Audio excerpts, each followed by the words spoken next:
چین کی حکمران communist party صدر شی جن پنگ کے تیسرے 5 سالہ دور کی منظوری دینے جا رہی ہے اور یہ کہا جا رہا ہے کہ صدر شی 1976 کی دہائی کے ماؤ زے تنگ کے بعد سے چین کے سب سے طاقتور حکمران بن گئے ہیں۔ صدر کے تیسرے دور سے چین پر ان کی گرفت مزید مضبوط ہو گئی ہے۔ یہ ممکن ہے کہ 69 سال کے شی جن پنگ تاحیات صدر کے عہدے پر تعینات رہیں۔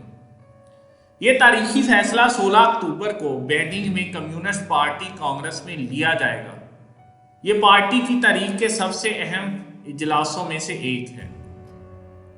شی جن پنگ 3 اعلیٰ عہدوں پر فائز ہیں۔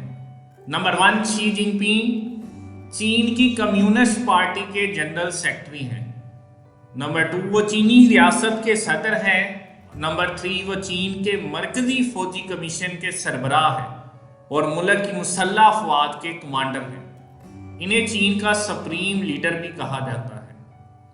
کمیونسٹ پارٹی کانگریس جو ہر 5 سال بعد ہوتی ہے، اس میں ممکنہ طور پر یہ فیصلہ کیا جائے گا کہ شی جن پنگ 2 عہدوں پر برقرار رہیں گے، یعنی پارٹی کے جنرل سیکرٹری اور سینٹرل فوجی کمیشن کے چیئرمین، جبکہ 2023 کے موسم بہار میں نیشنل پیپلز کانگریس کے دوران وہ صدارت کے عہدے پر برقرار رکھے جائیں گے۔ اس طرح چین کو ایک مضبوط پولیٹیکل سٹیبلٹی ملے گی اور جس کی وجہ سے اس کی ترقی میں اور اضافہ ہوگا اور وہ دنیا کے سامنے ایک ابھرتی ہوئی معیشت لے کر آئے گا۔